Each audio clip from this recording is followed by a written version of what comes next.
Halo Sobat Notariat sekalian, berjumpa lagi dengan saya Radikananda Pratama. Kali ini kita akan membahas isu kenotariatan dalam bidang perkoperasian, khususnya jenis koperasi merupakan bagian dari nama koperasi. Hal ini beranjak pada ketentuan pasal 6 ayat 2 Peraturan Menteri Hukum dan HAM Republik Indonesia nomor 14 tahun 2019 tentang pengesahan koperasi, yang dimana ketentuan pasal tersebut menyebutkan dalam pengajuan nama koperasi dalam sistem badan administrasi badan hukum, nama koperasi harus diajukan antara lain dan paling sedikit memuat nama koperasi yang telah dipesan, kemudian jenis koperasi. Apabila kita telaah dalam ketentuan pasal 6 ayat 3 Peraturan Menteri Hukum dan HAM nomor 14 tahun 2019 tentang pengesahan koperasi, jenis koperasi ada 5. Yang pertama, koperasi konsumen. Yang kedua, koperasi produsen. Yang ketiga, koperasi pemasaran. Kemudian yang keempat, koperasi jasa. Dan yang kelima, koperasi simpan pinjam.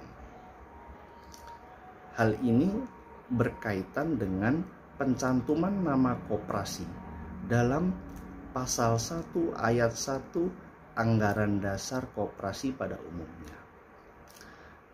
Jadi teman-teman sekalian, ketika melakukan pendirian dan perubahan anggaran dasar terhadap koperasi, sebaiknya teman-teman harus mencantumkan jenis koperasi pada bagian nama koperasi.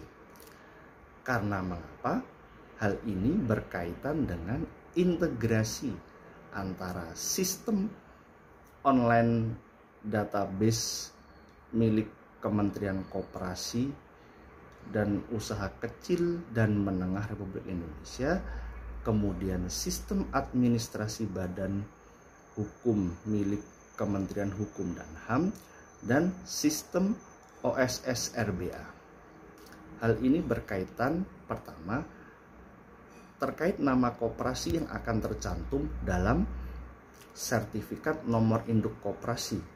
Sertifikat nomor induk koperasi merupakan identitas koperasi yang dikeluarkan oleh Kementerian Hukum dan HAM, sebagaimana dalam hal ini memuat paling sedikit nama koperasi, kedudukan koperasi, bentuk koperasi atau wilayah keanggotaan koperasi, kemudian usaha koperasi, kemudian nomor badan hukum koperasi ketika koperasi telah didirikan.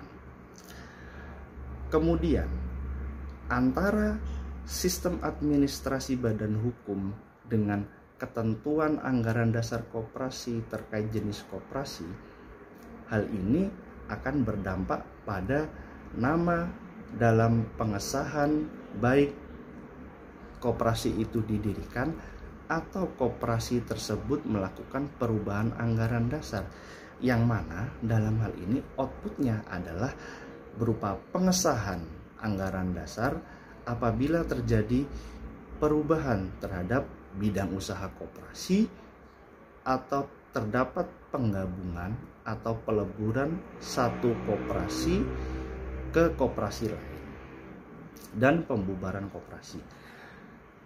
Manakala perubahan anggaran dasar tersebut tidak meliputi 3 hal yang telah disebutkan sebelumnya tadi, maka hal ini hanya cukup mendapat pelaporan atau laporan penerimaan pemberitahuan perubahan data dalam database sistem administrasi badan hukum. Kaitannya kemudian dalam sistem OSS RBA atau perizinan berusaha berbasis risiko. Nama ini akan terintegrasi pada nama koperasi yang tercantum dalam nomor induk berusaha dan izin atau sertifikat standar atau hal-hal lainnya yang menyangkut perizinan koperasi tersebut sesuai dengan jenis tingkat resiko usaha yang dimiliki koperasi. Kemudian terkait jenis koperasi, hal ini menentukan karakter usaha atau usaha yang dijalankan oleh koperasi. Apabila kita telaah dalam ketentuan pasal 11 ayat 1 Peraturan Pemerintah Nomor 7 Tahun 2021 tentang kemudahan perlindungan bagi koperasi dan usaha mikro, kecil, dan menengah, koperasi dapat menjalankan usaha ada dua jenis, yakni harus memilih.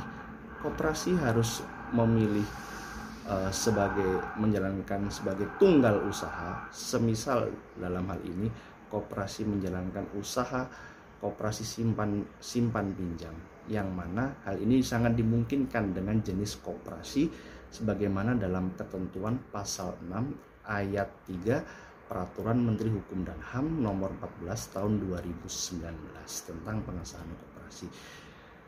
Kemudian koperasi juga dapat melakukan atau melaksanakan serba usaha, dalam hal ini sektoril. Artinya koperasi memiliki jenis unit-unit usaha lainnya selain usaha simpan pinjam. Apabila terdapat usaha simpan pinjam di dalam serba usaha, maka usaha simpan pinjam tersebut berbentuk unit simpan pinjam.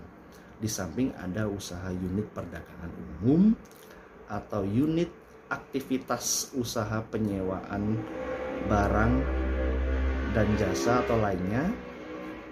Kemudian koperasi juga atau unit usaha jasa konstruksi memang sangat dimungkinkan dalam hal ini. Untuk itu, terkait nama koperasi dan jenis koperasi merupakan satu kesatuan yang tidak dapat dipisahkan.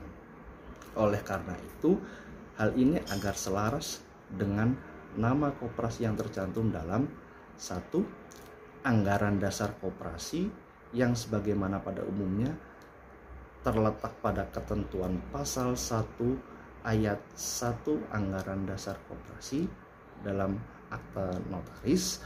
Kemudian pengesahan koperasi yang dimana dalam hal berbentuk pengesahan dari Kementerian Hukum dan HAM apabila terdapat perubahan jenis bidang usaha koperasi atau penggabungan atau peleburan koperasi.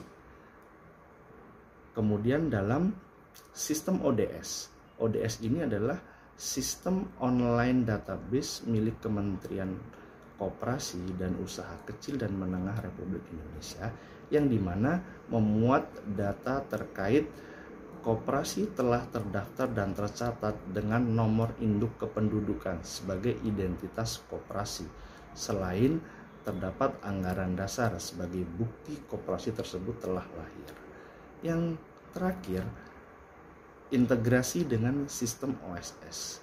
Hal ini juga sangat mempengaruhi dalam nama koperasi yang tercantum dalam NIB maupun izin sertifikat standar atau usaha sertifikat standar. Dalam hal ini merupakan